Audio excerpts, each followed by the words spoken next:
Over 30 million people have jacked into Night City, and every single one of them was fed the same glorious lie. You remember it, the epic assault on Arasaka Tower. Johnny Silverhand, one-man army, taking on the world and going out in a blaze of glory. It's the foundational memory of Cyberpunk 2077, and it's almost entirely a lie. The ghost in your head isn't just a rock star. He's a pathological liar, a master of self-deception whose entire legend is built on a corrupted memory file. Today, we're not just playing the memory, we're debugging it. We're exposing the lies, rewriting the history, and revealing the pathetic truth Johnny Silverhand has been hiding for 50 years. The first hit of Braindance Johnny serves you is pure, uncut marketing. Johnny, guns blazing, dropping from an AV like a chromed-out god, single-handedly griefing Arasaka's entire security force. He plants the nuke. He has a legendary rooftop duel with Atom Smasher. It's the perfect rockstar martyr story, and it's a lie. So how deep does the lie go? In the next 60 seconds, I'm going to introduce you to the one-man Johnny erased from history, the real hero of the Arasaka raid. Forget Johnny's solo act. The 2023 assault was a black op, bankrolled by Militech during the Fourth Corporate War. And the guy in charge? A legendary solo named Morgan Blackhand. He was Militech's answer to Smasher, the actual professional hired to lead the charge and plant the bomb. Johnny, he was leading the distraction team, a loud, flashy, expendable asset to draw fire while the real work got done. In Johnny's memory, Blackhand doesn't exist. He's been scrubbed from the record, his accomplishments absorbed into Johnny's ego like a software patch. And the grand finale, that epic rooftop duel with Smasher, never happened. The decades-long rivalry was between Smasher and Blackhand. Johnny's real confrontation was an ambush inside the tower. It lasted about 3 seconds before Smasher saw him for what he was, an annoyance, and literally cut him in half with an auto shotgun. No final words, no heroic sacrifice, just a rocker boy getting pwned because he brought a pistol to a full-board fight. The memory you play isn't history. It's a fan fiction Johnny wrote about himself while his brain was dying. So, why is Johnny's memory a bigger mess than a Maelstrom rave? 3 reasons. 1, the man's a textbook narcissist. His ego is so massive, it generates its own gravity. He can't remember an event without casting himself as the lead, the director, and the damn screenwriter. He wasn't a side character in a corporate war, he was the war. He wasn't a footnote in his girlfriend's story, she was a plot device in his. It's a psychological firewall against his own mediocrity. 2, the Soul Killer process was a butcher job. Alt Cunningham, the program's creator, tells you straight up, an engram isn't a soul, it's just data, an echo. And Johnny's recording session wasn't in a clean room, it was done on the fly by Spider Murphy as he was bleeding out on the floor of Arasaka Tower.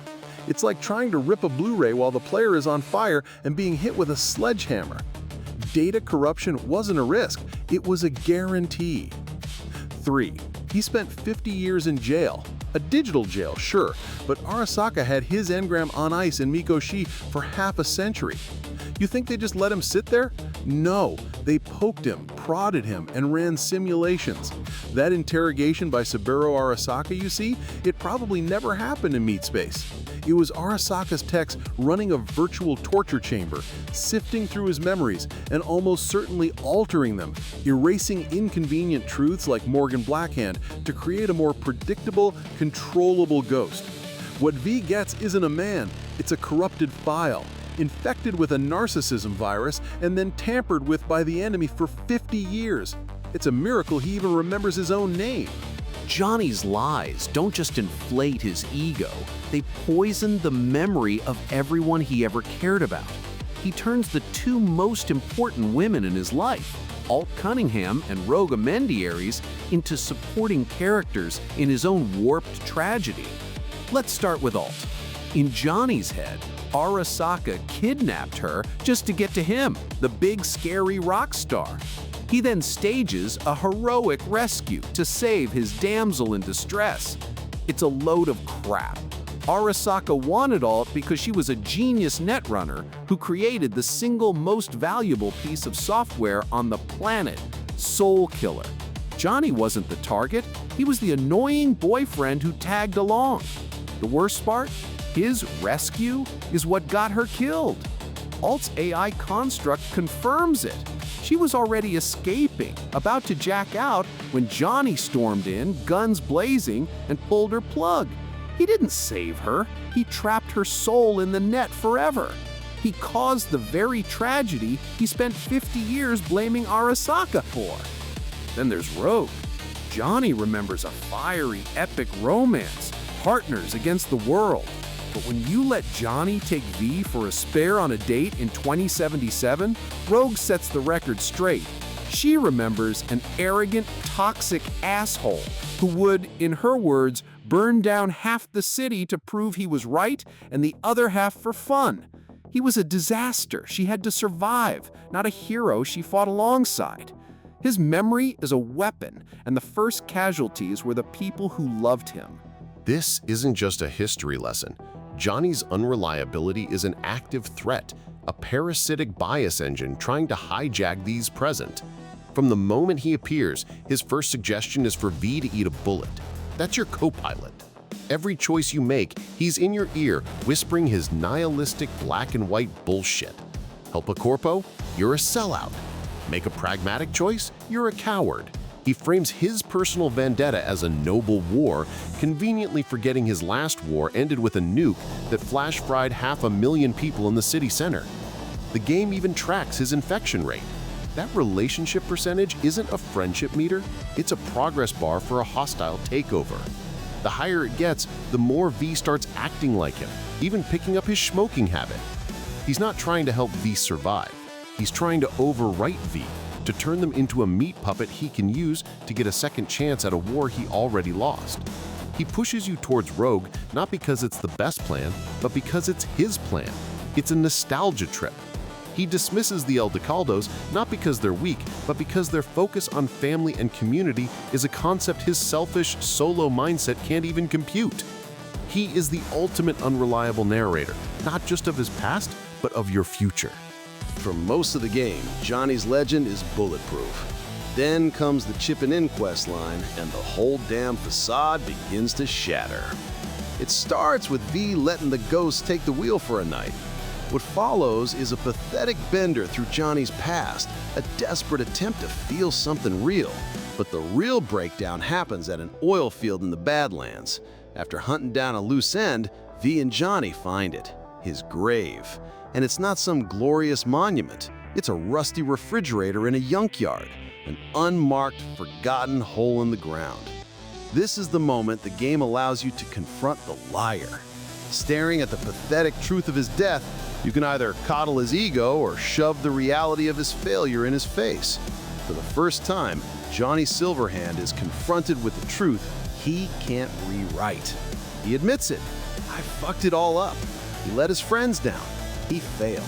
It's a raw, ugly confession from a ghost who has spent 50 years believing his own hype. This isn't just a quest, it's an intervention.